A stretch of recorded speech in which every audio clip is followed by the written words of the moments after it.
Hi everyone, welcome to Newsphere. Today's project, we will be making a simple rainbow ice painting. You can extend your project by putting some paper towels or white pieces of paper underneath your ice and talking about all the different rainbows and color mixing theories that you see. You will need watercolors and a paintbrush, a little bit of water to wet your paints, a small dish, some water, and a container to put your ice in while you're painting. You can also use a cookie tray. If you want to extend this activity, you can use some paper towels or some white pieces of paper. Let's get started.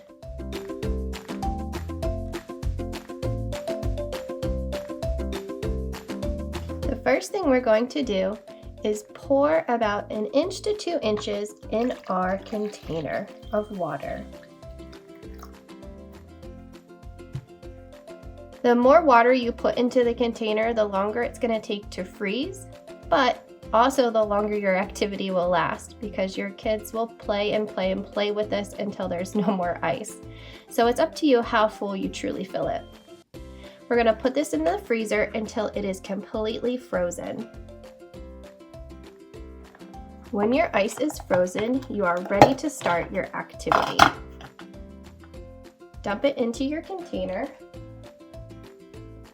or your cooking sheet.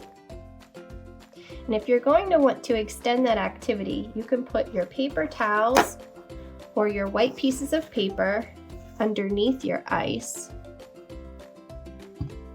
So you can talk about the changes that you're seeing in the colors while you're painting. Now we're ready to get started. It's a very simple activity that your child will spend lots and lots of time doing.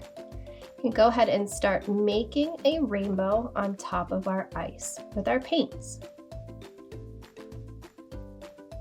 After your paints are wet, you no longer need the small container of water.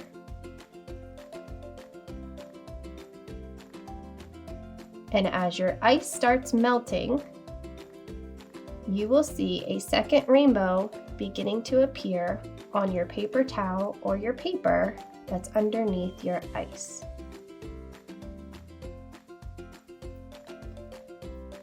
It will also be a great opportunity to talk about color mixing theory,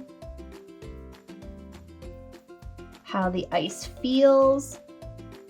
Is it smooth? Is it bumpy? Is it hot? Is it cold? Lots of different scientific questions will be coming your way with this activity. My paints are wet, so I'm going to get rid of that little container. Continue making your rainbow and talking about all the different colors that you're seeing on your ice and what's happening underneath your ice. What's happening to your paper towel or your paper that you have underneath? Is the rainbow that is being created underneath the ice dark or light? Do you see any colors mixing together? So many different questions will be coming your way. I hope you have so much fun with this simple rainbow ice painting. See you again soon.